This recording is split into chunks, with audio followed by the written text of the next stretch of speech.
இன்றைக்கி நம்ம பார்க்குற படம் வந்து அருணாச்சலம். 30 நாளில் 30 கோடி ஹீரோ செலவு பண்ணாரா இல்லையா? இதான் இந்த இடத்துல வந்து பயங்கரமான ட்விஸ்ட்டு. அந்த இடத்துல லாஸ்ட் சீனில் பார்த்தீங்கன்னா 30,000 வில்லனுங்க வந்து நேக்காக ரஜினி சார்கிட்ட கையில் குத்துருவாங்க. எப்படியாவது இந்த ஒரு செகண்டில் செலவு பண்ண முடியுமா முடியாதா அந்த மாதிரி. அந்த டைமில் அவர் கெத்தாக யோசிப்பார் பாருங்க.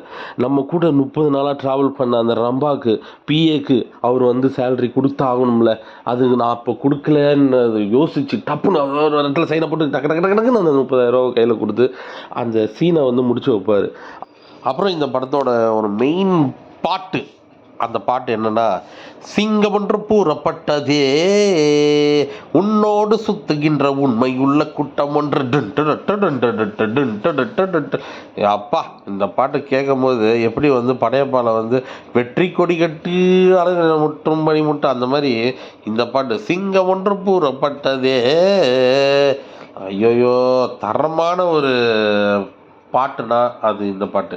யோசிச்சு பாருங்க, சுந்தர்சியோட 2வது படம் அருணாச்சலம். சூப்பர் ஸ்டார் ரஜினிகாந்த் 2வது படத்திலே வந்து அவர் இயக்குறாருன்னா அப்போ அவருக்கு எப்படி ஒரு நம்பிக்கை வந்து சுந்தர்சி மேலே வச்சுருப்பார்.